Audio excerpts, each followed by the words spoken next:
আজকের দ্বিতীয় গল্প, আশা দেবীর কাহিনী অবলম্বনে যাদের দেখা যায় না। একটা বই পড়ছিলাম ইজি চেয়ারে শুয়ে শুয়ে। ঠান্ডা কনকনে রাত, দূরে ডুয়ার্সের ঘন অরণ্য জমাট বেঁধে যেন কালো ক্রেয়নে আঁকা ছবির মতো দেখাচ্ছে। স্টেশনের অল্প আলো কুয়াশা চাদর মুড়ি দিয়ে কেমন দপদপ করতে লাগলো। একটা নিশাচর পাখি বিশ্রী আওয়াজ করে উড়ে গেল।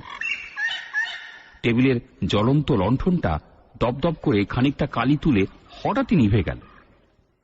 ঘরটা ভরে গেল পোড়া কেরোসিনের গন্ধে আর কালো জমাট অন্ধকারে। সঙ্গে সঙ্গে উত্তরের এক ঝলক হিমেল হাওয়া পাগলের মতো আছড়ে পড়ে ঘরের দরজা জানলাগুলো সব খুলে দিল।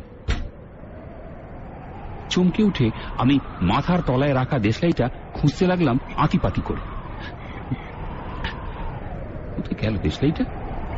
দেশলাইটা কোথায় রাখলাম? এখানে টেবিলের ড্রয়ারে না তো। তাকে না, গেল কোথায়? পেছন থেকে কে একজন হঠাৎ বলে উঠল, এই নে দেশলাই, হয়তো ড্যাম্প লেগেছে, জ্বলবে না, তবে চেষ্টা করে দেখতে দোষ কি? হ্যাঁ, আরে গৌতম, তুই? আরে বিমল, দেখতে এলাম তোকে। এই রাত দুপুরে? তোর আর আসবার সময় হলো না? না রে, আমার সময় বড় কম। তোর কাছে কয়েকটা কথা বলার জন্য এসেছি, আর এই কথাগুলো বলা খুবই জরুরি। আমার সঙ্গে একটু তোকে বাইরে আসতে হবে। আর বেশি কথা কি, চল না। কোথায় যেতে হবে? আরে এই চাকরিটা তো তোর জন্যই পেয়েছি। তুই আমার কত ভালো বন্ধু বলতো, তারপর ছোটবেলার খেলার সঙ্গী। হ্যাঁ, নিশ্চয়ই যাবো বাইরে। দাঁড়া, গায়ে একটা চাদর দিয়ে নি, বাইরে বেশ ঠান্ডা। বাইরে বেরিয়ে আমরা দুজন বন্ধু পাশাপাশি হাঁটতে লাগলাম।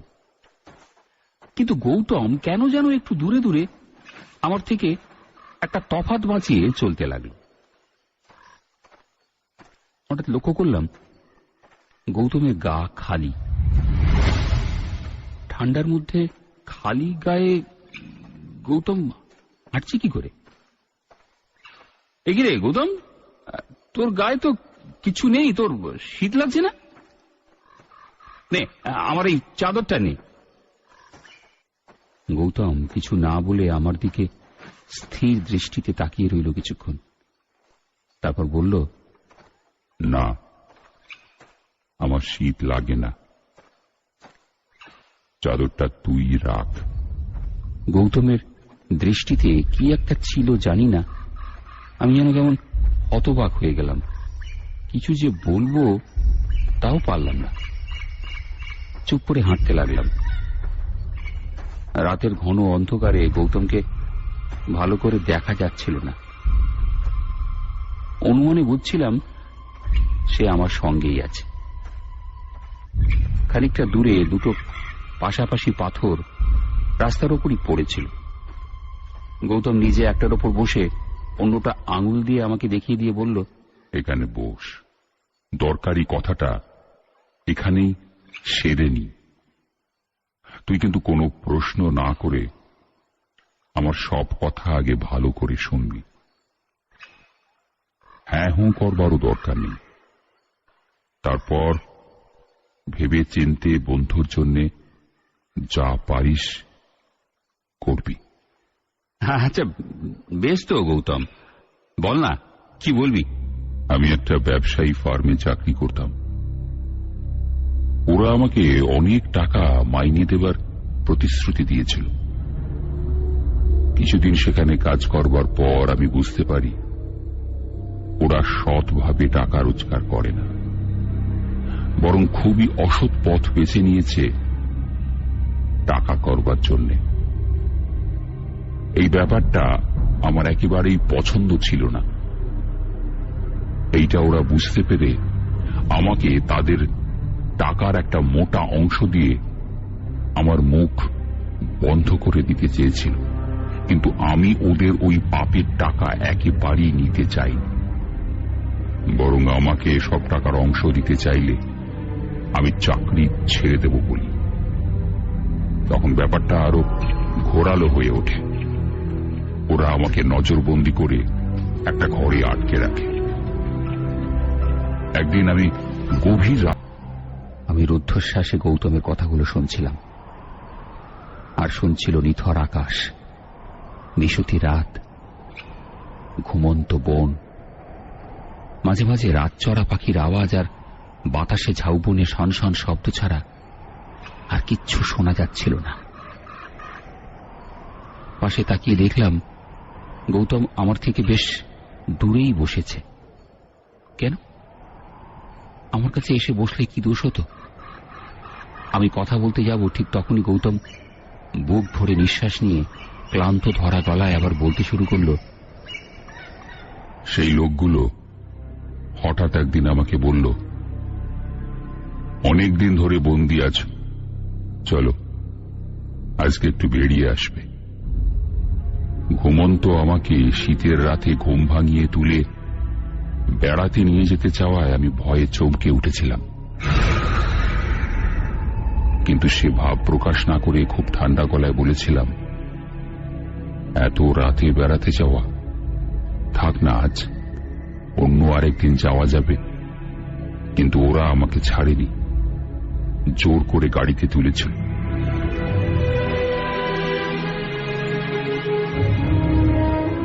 তারপর গাড়ি ছুটিয়েছিল জঙ্গলের পথে। গভীর ঘন পাহাড় জঙ্গল পেরিয়ে ওরা একটা ছোট জলার ধারে এসে থেমেছিল। সেখানে আমাকে ওরা শাসাতে লাগলো চুরির টাকার ভাগ নিতে হবে, তা না হলে ওখানেই আমাকে ওরা শেষ করে দেবে। তুই তো জানিস বিমল, আমি মার একমাত্র ছেলে। মার কাছে কখনো কোনো অন্যায় করবার শিক্ষা পাইনি। চুরি করা টাকা আমি কেমন করে মার হাতে তুলে দেব? আমার জেদ দেখে ওরা বুঝে নিল আমি আর যাই হই চোর নই। তারপর আমাকে ওরা খুন করে ওই জঙ্গলে ফেলে দিয়ে গেল। এতক্ষণ আমি স্তম্ভিত হয়ে গৌতমের কথা শুনছিলাম, আর চমকে উঠলাম। তবে যার সঙ্গে আমি এত দূর এলাম সে কি আমার বাল্যবন্ধু গৌতম নয়? তার প্রেতাত্মা। সমস্ত শরীর আমার ভয়ে হিম হয়ে গেল। এত শীতেও ঘেমে উঠলাম। গৌতম আমার অবস্থা বুঝতে পেরে বলল,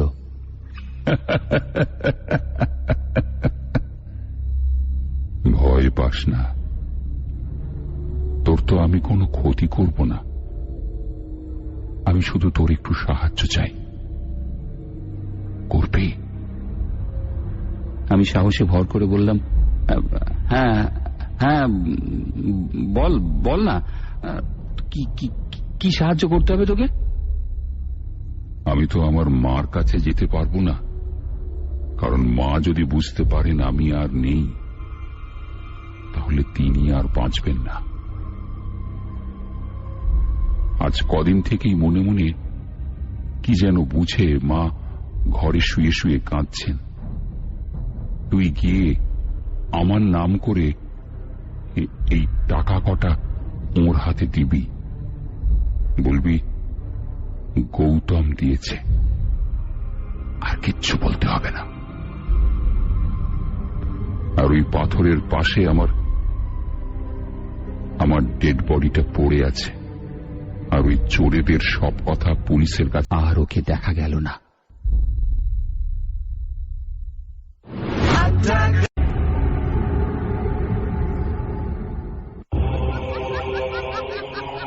আজ প্রদীপ মৈত্রের লেখা গল্প অবলম্বনে অতৃপ্ত আত্মা। তখন আমি 28-29 বছরের তরুণ।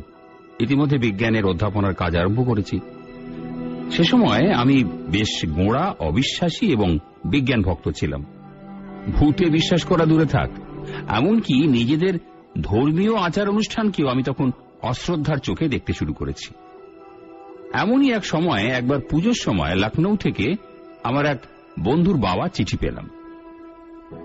পুজোর ছুটিটা তার ওখানেই কাটাতে লিখেছেন। বেশ আনন্দের সঙ্গে রাজি হলাম।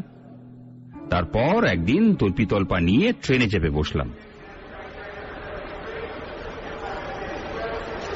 হাওড়া থেকে পাঞ্জাব মেলের একটা ফার্স্ট ক্লাস রিজার্ভড কামরায় উঠে নিশ্চিন্ত মনে একটা সায়েন্স জার্নাল বের করে পড়তে লাগলাম।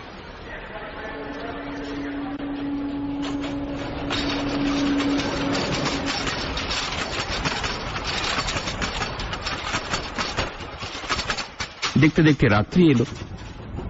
বই রেখে জানলার ধারে বসলাম। বাইরে জানলায় অন্ধকার দেখতে দেখতে সময় কাটতে লাগলো। বাইরের দিকে তাকিয়ে থাকতে থাকতে কখন যেন একটু ঘুমিয়ে পড়েছিলাম। হঠাৎ চমকে উঠলাম একজনের গলার আওয়াজে। কিরে বিশ্বনাথ, কোথায় চলেছিস? দেখলাম আপাদমস্তক চাদরে মোড়া একজন আগন্তুক আমার কামরায় কখন উঠে এসেছে জানতেও পারিনি। দরজাটা খোলা। গাড়ি তখন একটা জাংশন স্টেশনে ইন করছে। আমি তাকে প্রশ্ন করলাম, কে আপনি? আমি তো আপনাকে চিনতে পারছিস না? এই তো, তার আশ্চর্য কি, তুই এখন ব্রিলিয়ান্ট সায়েন্স প্রফেসর। তোর পক্ষে তোর এই অজ্ঞাত কুলশীল বন্ধুকে হঠাৎ এক নজরে চেনা কষ্টকরই বটে। যাক, আমি পরিচয় দিচ্ছি। আমি হলাম সেই সৌগত, সেই যে বিজ্ঞানের ছাত্র প্র্যাকটিক্যাল ক্লাসে তোকে বিরক্ত করত। আমি সেই। আর খেলার মাঠ থেকে খেলে ফেরার পথে বাস অ্যাক্সিডেন্ট থেকে যাকে বাঁচিয়েছিলি, আমি সেই ভাগ্যবান। কিরে, চিনতে পারলি? অবাক হয়ে খানিকক্ষণ তাকিয়ে রইলাম তার দিকে। তারপর যেন হঠাৎ চিৎকার করেই উঠলাম, হ্যাঁ, চিনতে পারছি বই কি, কেন চিনব না? তুই সেই সৌগত? আরে, অনেকদিন দেখা সাক্ষাৎ নেই, তাই তো চিনতে পারিনি। এখন যাচ্ছিস কোথায়? লখনৌ তো? হ্যাঁ, তো তুই কেমন করে জানলি? যা কোষা পাতা, কিন্তু এখন তো তোকে আমি ছাড়ছি না। জানিস তো, যোশীডিতে আমার একটা বাড়ি আছে, সেখানে আমি রিসার্চ করি। আমার ল্যাবে একটু আমার এক্সপেরিমেন্ট দেখে যা, তারপর যেখানে খুশি যাস। না রে, আমি জ্যাঠামশাইকে টেলিগ্রাম করেছি আগামীকাল পৌঁছবো বলে। ওদের স্টেশনে আসতে লিখে দিয়েছি। ওরা কাল আমায় না দেখে চিন্তায় পড়ে যাবেন। পরে যখন যাব তখন কি ভাববেন আমার সম্বন্ধে বলতো? ও কিছু ভাববেন না, আমি বলছি, কিছুই ভাববেন না। বরং এ ট্রেনে না যাওয়ার জন্য ভগবানকে যা বলি শোন, চল আমার সঙ্গে।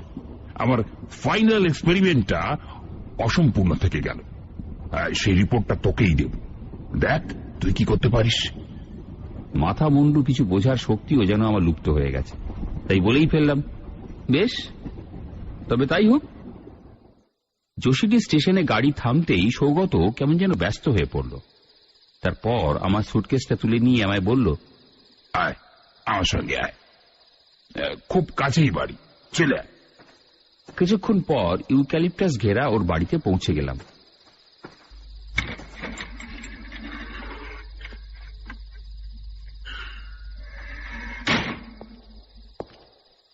অন্ধকার ঘরগুলো পেরিয়ে ও আমাকে নিয়ে একটা লম্বা ঘরে নিয়ে এলো। হঠাৎ টপ করে আলো জ্বলে উঠে দেখলাম ওর ল্যাবে এসে দাঁড়িয়েছি। ঘরে কেমন যেন একটা বিশ্রী গুমোট, যেন কতদিন পরে ঘরটায় বাইরের হাওয়া ঢুকলো। আরো আশ্চর্য লাগলো যে এই ঘরে এসে দাঁড়ানোর সঙ্গে সঙ্গেই কতগুলো চামচিকে ডানা ঝটপটিয়ে ঘর ছেড়ে উড়ে গেল। একটা কুচকুচে কালো বেড়াল তখনও তার হিংস্র ভয়ঙ্কর উজ্জ্বল চোখ তুলে স্থির দৃষ্টিতে আমাকে দেখছিল।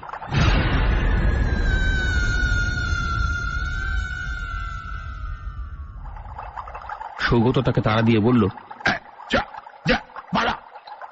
হঠাৎ যেন কোকিয়ে কেঁদে উঠল বেড়ালটা। তারপর একটা কালো বিদ্যুতের মতো বেরিয়ে গেল ঘর থেকে, আর তার সঙ্গে সঙ্গে বাইরে একটা প্যাঁচা কর্কশ কণ্ঠে চিৎকার করে উঠল। কেমন যেন একটা অপার্থিব অবস্থার শেষ ধাপে এসে আমি দাঁড়িয়েছি। সারাটা শরীর কেমন যেন শিউরে উঠল। মনে মনে নিজেকেই প্রশ্ন করলাম, বিড়ালটা এমন কোকিয়ে কেঁদে উঠল কেন? হ্যাঁ, তারপরেই অনুভব করলাম আমার সারা শরীর রীতিমতো ঘামতে শুরু করেছে। কেমন যেন নার্ভাস হয়ে পড়ছিল। একটু পরে বুঝলাম সৌগত আমার পাশে এসে দাঁড়িয়েছে। হঠাৎ মনে হলো, আচ্ছা, সারা শরীরটা এরকম চাদর দিয়ে ঢেকে বেড়াচ্ছে কেন সৌগত? কিন্তু কোনো প্রশ্ন করতে পারলাম না। একটা অজানা ভয় আমায় কোনো প্রশ্ন করতে দিল না। সৌগত বলল, কিরে, কিরকম দেখছিস আমার ল্যাবরেটরি? অবশ্য তোর মতো তো নয়। যাক, সেসব কথা, আমার রিসার্চের কথা বলি। জানিস, আমার আজীবনের সব কল্পনাকে রূপ দেবার জন্য আমি এই ল্যাবরেটরিতেই আমার রিসার্চ চালাচ্ছিলাম। আমার রিসার্চের সফলতার চূড়ান্ত সীমায় এসে পৌঁছলাম যেদিন, সেদিনটা ছিল 6ই আগস্ট। সারাদিন ধরে রিপোর্টটা টাইপ করে সাজিয়ে রাখলাম। রাত্রি তখন 11টা, 11:30 হবে। আমি ল্যাবে ঢুকলাম। আধ ঘন্টা পরে সামনের ওই টুলটাতে বসলাম। মনে মনে বুঝতে পারছি আমার এক্সপেরিমেন্টের অভিষ্ট সিদ্ধি হতে আর দেরি নেই। আর একটু প্রমাণ করতে পারলেই আমি বিজ্ঞান জগতে কীর্তিমান বলে স্বীকৃত হব। আলোড়ন সৃষ্টি করবে এই আবিষ্কার। উত্তেজনায়, আনন্দে যেন পাগল হয়ে উঠেছিলাম আমি। সামনে বিকারে কয়েকটা সলিউশন তৈরি করে রাখলাম। তারপর ল্যাম্পটা জেলে একটা বিকার তাতে চাপিয়ে অন্য একটা বিকার যাতে সালফুরিক অ্যাসিড রাখা ছিল হাতে তুলে নিলাম। হঠাৎ হঠাৎ চোখ পড়ল আমার ল্যাম্পটার দিকে। নিষ্পলক চোখে তাকিয়ে রইলাম সেই দিকে, যেদিকে আমার জীবনের চরম লক্ষ্যের শেষ অঙ্কের অভিনয় চলছে। ধপধপ করে হঠাৎ ঘরের আলোটা নিভে গেল। ল্যাম্পের রক্তাভ আলো ছড়িয়ে পড়ল হাতির বিকারে। উত্তেজনায় দিশেহারা হয়ে গেলাম। হঠাৎ ভীষণ চমকে উঠলাম। হাতির বিকারটা ছিটকে পড়ল নিচে, আর সঙ্গে সঙ্গে প্রচন্ড বিস্ফোরণের শব্দ হল। বিকট আওয়াজ করে আমার মুখের উপর এক ঝলক তরল আগুন ছিটকে পড়ল। আমি মৃত্যুকুণ্ডে পড়ে গেলাম, হারিয়ে গেলাম। আমার রিসার্চ অসম্পূর্ণ রয়ে গেল। আমি সৌগতর কাহিনী শুনতে শুনতে উদ্ভ্রান্ত হয়ে এবার প্রশ্ন করলাম, তারপর তোর কি হলো? তারপর কি হলো আমার? তুই তো আচ্ছা বোকারে। সেই প্রচন্ড বিস্ফোরণ আমার মুখ, মাথা ভেঙে চুরমার করে দিল। এখনো ব্যান্ডেজ বাঁধা আছে। আমি কিছু না ভেবেই বলে উঠলাম, কই দেখি একবার, দেখি তোর মুখ। দেখবি তবে, দেখ দেখ। ও এক টানে ওর মুখ থেকে চাদরটা সরিয়ে নিল। আমি দেখলাম ওর সারা মুখে ব্যান্ডেজ বাঁধা। কিন্তু এ কি? ওর ব্যান্ডেজ অস্পষ্ট হতে হতে হঠাৎ অদৃশ্য হয়ে গেল। ও কি? চেয়ে দেখলাম ব্যান্ডেজের তলায় ওর মাংসহীন মুন্ডু।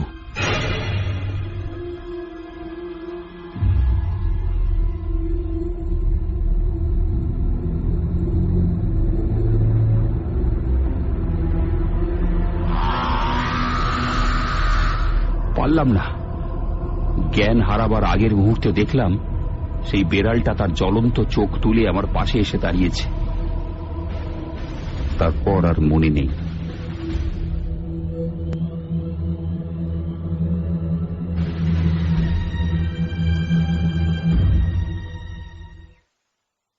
পরের দিন জ্ঞান হতে দেখলাম আমি শুয়ে আছি একটা চায়ের দোকানের টেবিলে।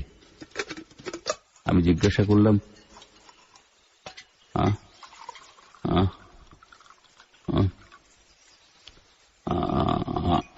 আমি আমি কোথায় আমি কোথায়? একটা লোক ভাঙা গলায় বলল, বাবু, কিছু ভাববেন না, আপনি এখন ভালো আছেন। আচ্ছা ভাই, আমি এখানে এলাম কি করে?